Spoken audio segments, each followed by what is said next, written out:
सेठ जगत में कोई नहीं परमानेंट, जगत में कोई नहीं परमानेंट, जगत में कोई ना परमानेंट। जैसे कि गुरु महाराज ने बताया है, भगवान ईश्वर अंश ही सभी मनुष्य और सबको एक दिन जाना है। तो कहना है तेल चमेली और के सावन, छेल चमेली चंदन सावन, चाय लगा लो सेठ जगत में कोई नहीं परमानेंट, जगत में कोई ना परमानेंट।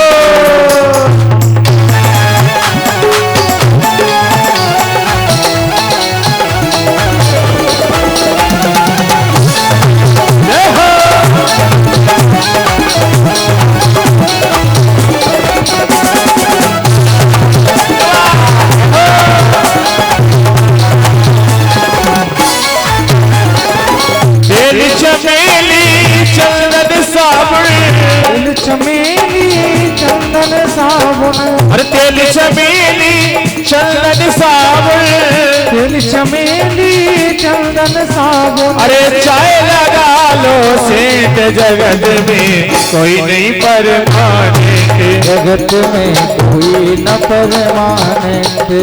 जय हो।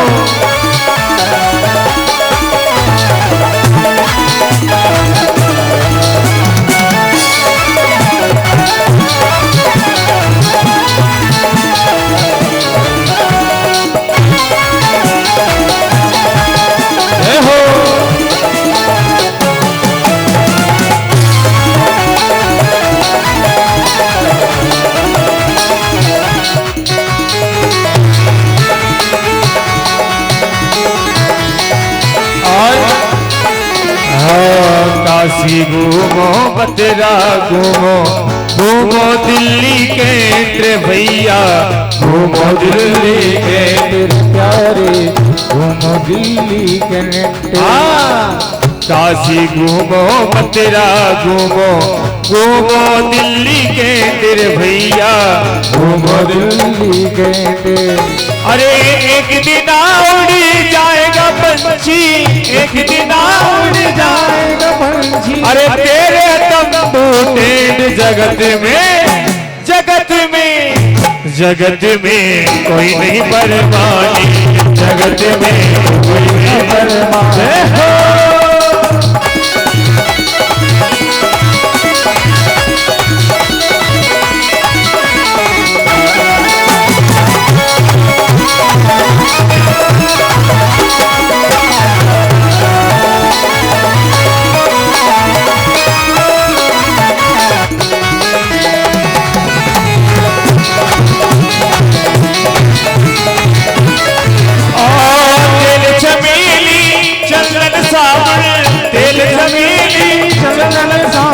क्योंकि कितनों ही रगड़ लो भैया, कोई सा साबुन लगा लो, कोई सी सेंट लगा लो, लेकिन एक दिन इस शरीर को छोड़ना है। क्योंकि अरे तेल चमेली चंदन साबुन, तेल चमेली चंदन साबुन, चाय लगा लो सेठ जगत में कोई नहीं परमानेंट, जगत में कोई नहीं परमानेंट, जगत में कोई नहीं परमानेंट, जगत में कोई नहीं परमानेंट, जगत में कोई नहीं परमानेंट, जगत में कोई ना परमानेंट।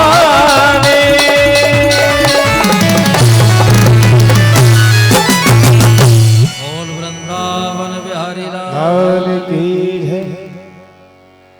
अब महाराज मनु के दूसरे पुत्र प्रियव्रत की कथा प्रारंभ हुई तो उनके प्रियव्रत बड़े ही प्रतापी राजा हुए, इतने तेजस्वी हुए कि उन्होंने एक बार सोचा कि रात क्यों होती है,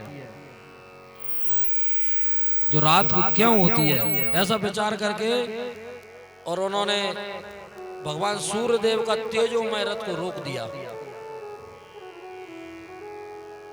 उन्होंने 7 परिक्रमा लगाई पृथ्वी की, तेजोमय रथ को रोक दिया तो ब्रह्मा जी को स्वयं आना पड़ा। और ब्रह्मा जी ने आकर कहा कि जो प्रकृति के साथ छेड़छाड़ ना करो, बोले कि जो रात में वैसे ही सोते हैं आदमी, अब बताओ कैसे कैसे प्रतापी पैदा हो। तब ब्रह्मा जी ने उनको समझाया कि प्रकृति से छेड़छाड़ ना करें,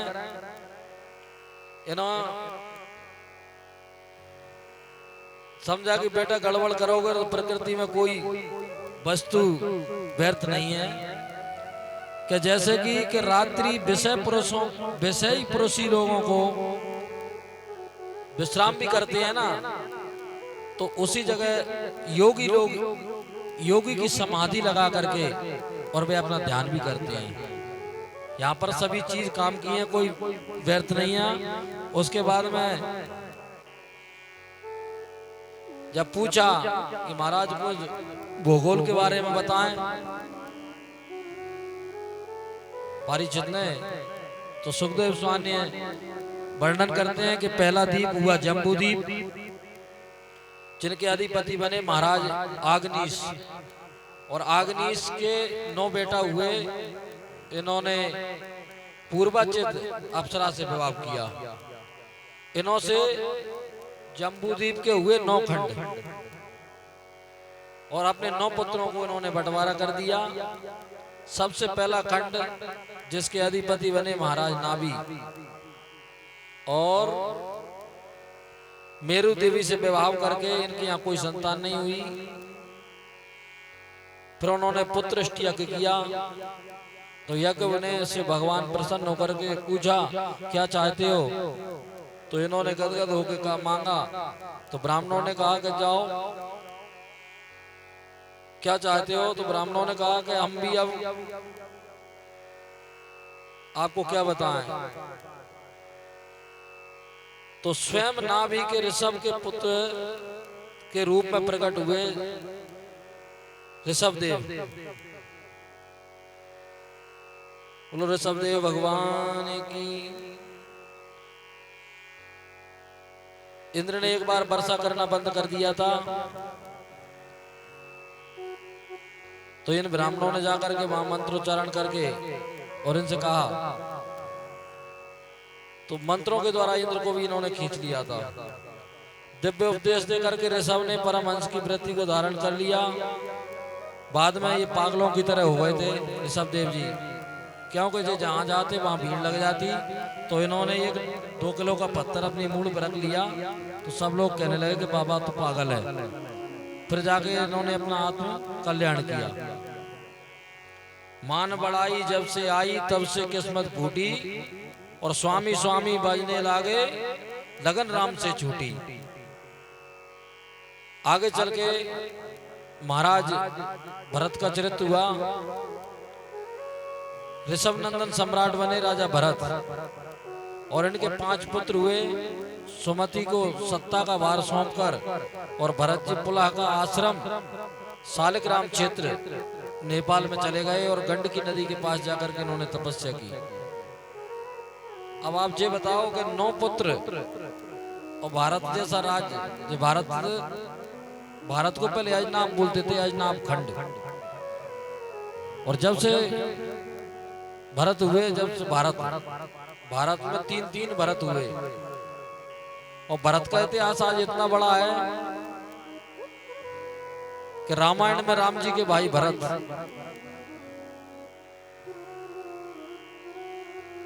बालक का प्रारंभ और अयोध्या का मध्य और उत्तर का अंत, और जो जिसने पढ़ लिया वो हुआ पूरा संत।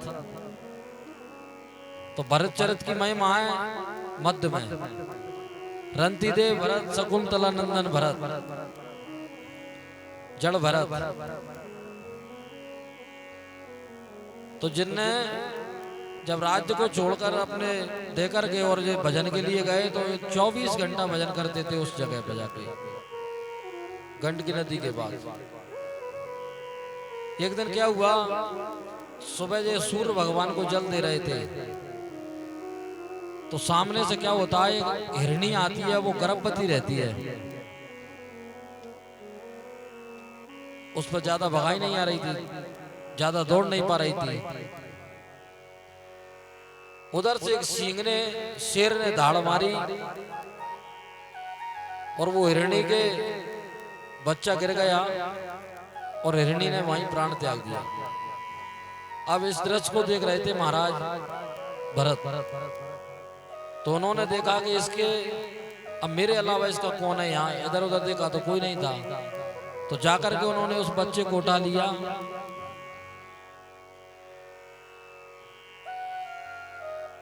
और उसको अपने सीने से लगा करके आ गए और भरत जी उसका लालन पालन करने लगे। उसके प्यार और दुलार में इतने हो गए कि 24 घंटा का वजन 4 घंटा रह गया, 20 घंटा उसकी सेवा में लगा दिया।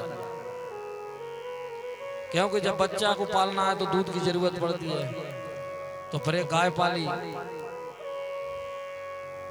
उसकी सेवा की, पर गाय की सेवा।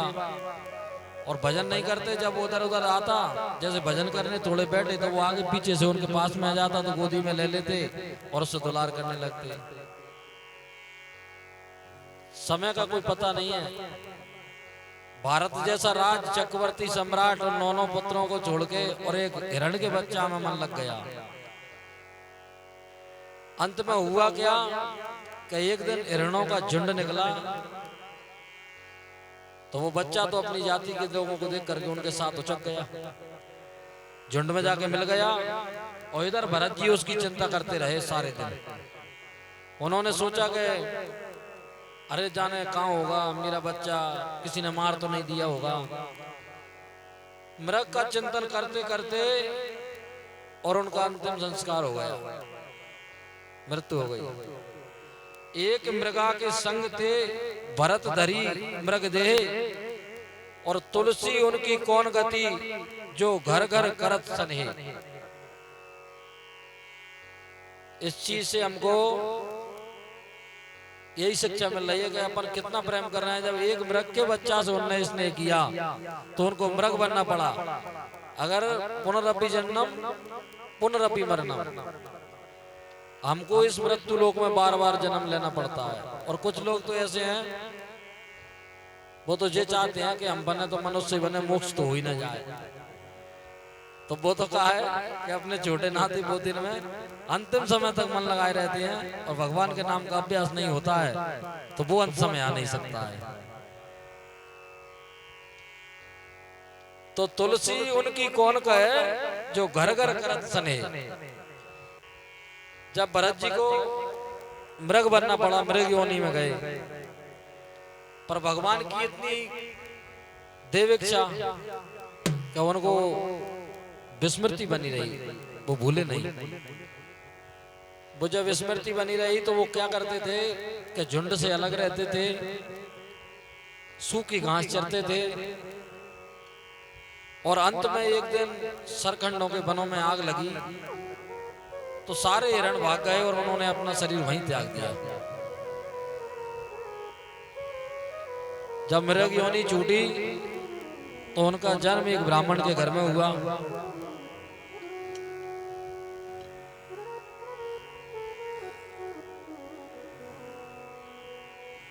थोड़ा जलपान कर लो, अब चाय तो आएगी बीच में, उसके बाद में करेंगे थोड़ा विश्राम ले लो 15 मिनट के लिए। श्री कृष्ण गोविंद हरे मुरारी, हे नाथ नारायण वासुदेवा, श्री कृष्ण गोविंद हरे मुरारी। हे नाथ नारायण वासुदेवा, हरे प्रतिभाति स्वामी सदा हमारे। माता